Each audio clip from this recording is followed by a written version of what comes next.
fotografive do ta bëjmë një rrëfim tuaj dhe do të kthehemi shumë herët. Kam përshtypjen diku ka viti 93, kur si kryetari i degës më të madhe të partisë suaj u larguat dhe e krijuat partinë tuaj. Çfarë ndodhi, çfarë kujton nga kjo periudhë dhe kur e sheh këtë fotografi, çfarë shkon mendje mas pari? 27 vjet. 27 vjet.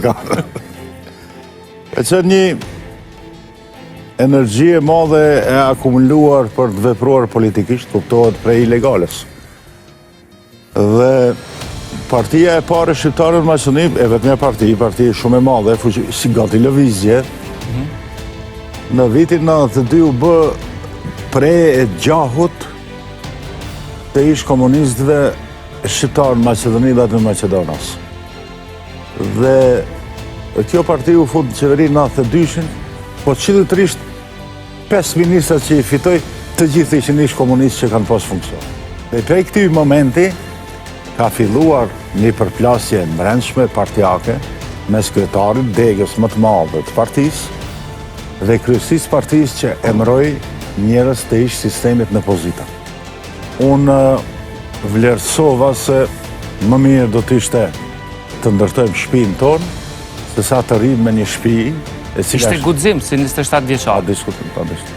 Jeni ai që e keni sjell nga Prishtina Albin Xhaferin në partinë tuaj dhe ai u bë kryetari. Unë pak e kam njohur si ri se kemi një dallim të madh në moshë. Me zonë Xhaferi është 80 vjetë, qytetar Sherli. Dhe unë më pastaj kam zhvilluar një takim Prishtinë me zotin Xhaferi dhe e mbaj mend, kanë dëgju 4 orë, 5 orë. Do të kalojmë tek viti 99, i kemi 3 fotografi ku ju në këtë periudhë keni qenë mbështetës shumë i fuqishëm dhe keni vënë në shërbim komplet infrastrukturën tuaj partijake, po edhe ka keni pas nga institucionet e shtetit, sepse keni qenë pushtet për ne. Këto fotografi kur i sheh, çfarë kujton, çfarë momente vendimtare kishte në atë periudhë? Më bën të ndjehem shumë mirë, po kur një jetë nuk kam qenë më i mërzitur. Në këtë kohë.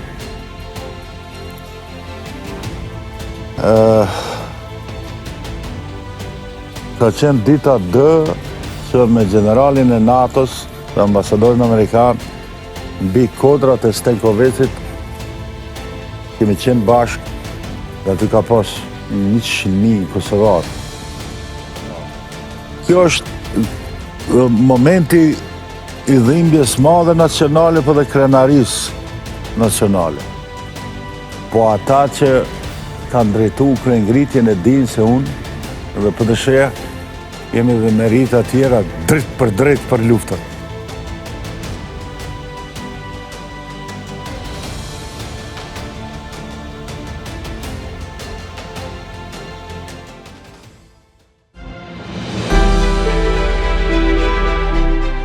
Në skenën politike të shqiptarëve të Maqedonisë së Veriut, një nga figurat më të njohura mbetet Mendu Thaçi, kryetari i Partisë Demokratike Shqiptare prej më shumë se 2 dekadash. Ai ka qenë pjesë e çdo faze të rëndësishme të përfaqësimit politik të shqiptarëve atje.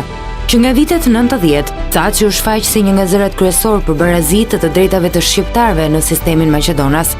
Në momente kyçe të shtetformimit, PDSH në drejtimin e tij mbajti qëndrime të forta për integrimin e shqiptarëve në institucionet shtetërore dhe për bashkëqeverisje në bazë të përfaqësimit etnik. Vetë Thaçi dhe partia e tij patën një rol politik thelbësor në përgatitjen e terrenit politik për negociata.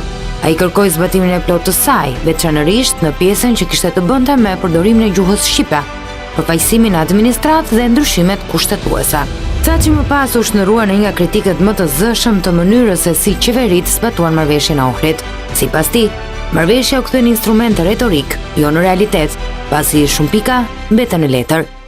Gjuhën shqipe, ku e keni? Në përshtirtarët e vjetrora të trikave dhe dallavereve të Alianit. Megjithatë, roli i tij në kujtesën politike të shqiptarëve në Maqedoninë e Veriut mbetet si një prej figurave që kontribuojnë në ndërtimin e pluralizmit dhe në vendosjen e çështjes shqiptare në agjendën shtetërore. Liderët e vërtet, popullit ja thujnë vërtetat në momentet delikate. Do të kemi parasysh, mos të kemi hamendje në këto momente. Këto janë momente historike. Hamendjen që kemi pasur në vitet 44-45 na bën preje të slava komunizmit, pasojat e të cilit i kemi 100 vjet.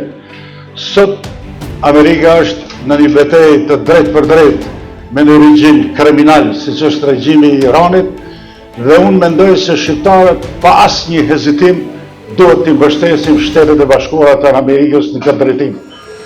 Jo vetëm se u kemi bashkërisht një borxh shumë madh, po unë jam plotësisht i bindur se kjo është rruga e vërtetë.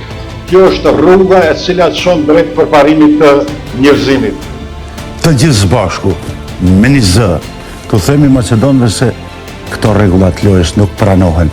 Ne mendojmë se pa ndryshim juridiko kushtetues të vendimmarrës brendshme shtetit, ne gjithmonë do të bëhemi objekte të këtilla të talljeve historike her pas here. Cilët mund të jenë ato ndryshime kushtetues? Si të duan ata? Parlamentin të domësh, federatën, konfederatën, autonominë politike territoriale. Ne diskriminimin politik lehtësisht e prekin, po diskriminimi ekonomik që është i fshehur pas diskriminimit politik në Maqedoni është fatal. Është fatal. Tash edhe kjo pjesë e kapitalit natë e ditë punohet nga qendra të ndryshme të ekspertëve Maqedon për të dëmtuar. Ideja e Maqedonit më të mirë se sa Maqedoni tjetër është ideja anakronike, jo shkencore, jo politike.